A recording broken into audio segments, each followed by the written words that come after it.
thing. I made each other come for me and my babies through this pain. Tomorrow, David Chance, I will carry your last name. It will never change until the day we meet again. Before we were loving. The lies always gonna look true until the truth is really exposed. You know that? My granny told me that for real. She told me one thing: when you tell a lie, you gotta keep lying, you gotta keep lying, you gotta keep lying. Until then, the people really believe every lie you done told until they come back and ask you about your first lie, and you done told like 100 of them motherfuckers. You can't even remember what you said because you lying. Y'all, ever since Masika Kalysha turned the funeral for her late estranged husband, Jamar Champ, into her own PR campaign and photo shoot, people have been dragging her hard. But little did everyone know that this was only the beginning, because just a few days after that viral funeral photo shoot, Masika was already in the arms of a new man, none other than Chrisean's ex, Hood Trophy Bino. Word is that Bino and Masika's relationship isn't exactly new. And Bino may have been one of the reasons Jamar and Masika were always falling out so much. Now that Jamar is no longer in the picture, Masika clearly feels there's no reason to keep hiding her man. What? We gonna be in San Diego tonight. Be a bae. Yes, sir. This story has everyone spiraling, so let's break it down right now. If y'all don't know who Masika is, she's one of those people you can call an OG, and you may also recognize her from Love and Hip Hop, Hollywood. She dated around for a while until she and Jamar Champ eventually got married in 2021. They welcomed their daughter, Amari, in 2022, and things seemed to be going pretty well for the couple until they announced their separation in 2023 and said they were trying to work things out. Unfortunately, before they could either fully reconcile or officially go their separate ways, Jamar passed away after a BMW collided head-on with his Tesla Cybertruck. By the time he was taken to the hospital, he was pronounced dead on arrival. After Jamar's passing, Masika made a post celebrating him and shared how difficult it was to tell their daughter that her father was no longer here. She also expressed that their love had been strong, and she was struggling to move on because she would miss the times they spent together and the moments they shared as a family. Everything Masika said was beautiful and heartfelt, and it seemed like the family was coming together to honor Jamar's life and give him a fitting send-off. But child, all of that changed the moment Masika posted the pictures from the homegoing. Now, taking pictures at a homegoing isn't necessarily a problem, but the way she posed for those photos came across as very disrespectful. The shots were clearly posed and heavily staged, as if she knew the cameras were on her and her children, and she was determined to make every moment count. If you didn't know any better, you'd think the images were clips from a wedding or even a scene out of an upcoming Tyler Perry film. That's just how staged they looked. And allegedly, she was also wearing those Ray-Ban Meta Smart sunglasses. Y'all already know that the pictures she posted weren't the only ones taken during the homegoing, so just imagine Mika scrolling through her camera roll, picking out the best shots, the ones that highlighted their grief the most for the public. Girl, when I tell you people were pissed, few. The internet almost talked Masika's head off. Those pictures that Masika posted from her husband's funeral were very cringe. And listen, I'm not the grief police, but that was very uncomfortable and awkward and just embarrassing.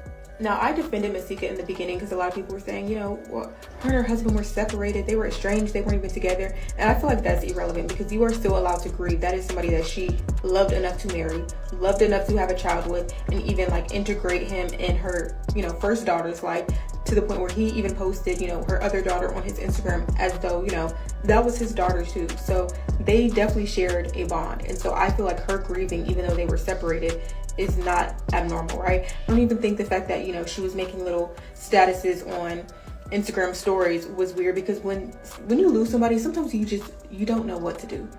You don't know what to do. You just want to talk. You don't want to bother anybody. Like, so I don't think that she was wrong for that. But people were calling her fake and an attention seeker, and it had many questioning whether she ever loved Jamar in the first place for pulling a stunt like that. Even her husband's brother came for her, saying she didn't shed a single real tear, and that everything she did that day was simply for clout. I know grievers ain't got time limit, but god damn. They say we grieve different, huh? Some people cry, some people They get mad. I guess some people just jump dick to dick. I don't know. Y'all tell me. It ain't been a month, you hear me? People were calling her fake and an attention seeker, and it had many questioning whether she ever loved Jamar in the first place for pulling a stunt like that.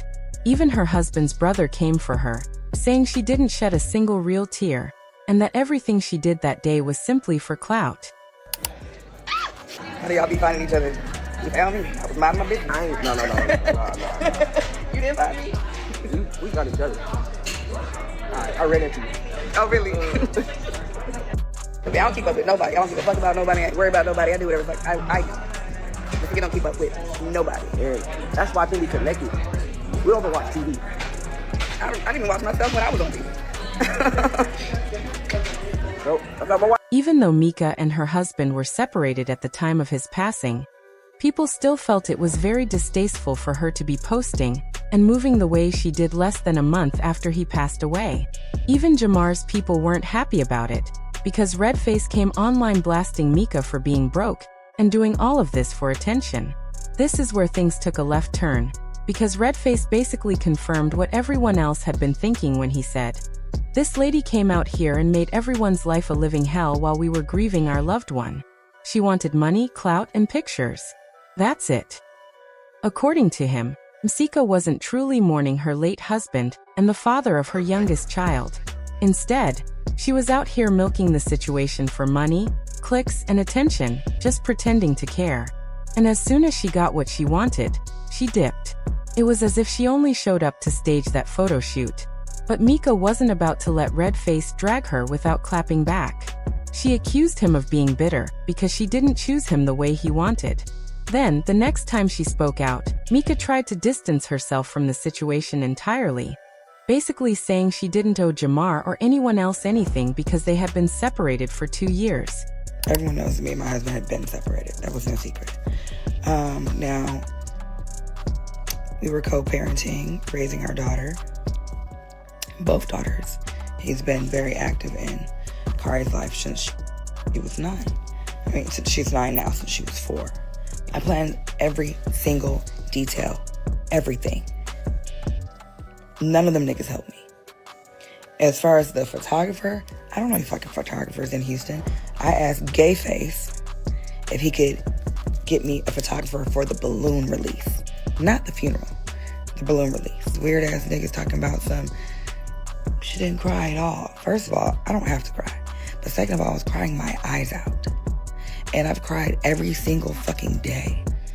I've cried more than I've ever cried in my entire life these past 33 days than I have in 33 years. And I don't know if Mika thought saying all that was going to get people off her back, because if anything, it only showed just how unbothered she was by Jamar's passing. Most people ask for privacy when they lose a loved one, but Mika decided to have a full photo shoot capturing her grief at her husband's funeral just to post it on Instagram. Social media has really destroyed us, because what is even going on anymore? People were calling Mika disgusting. They said even if she and her husband were separated and having problems, as she claims, she still shouldn't have popped out with another man right after the funeral. Bro got replaced before the grief even settled. Life really doesn't slow down for anybody. Girl, what I want to know is, would you move the way Mika did? And if you would, are you also confirming that you don't think there was anything wrong with what she did? Let me know in the comments. And while you're down there, make sure you like and subscribe. I'll see you in the next video.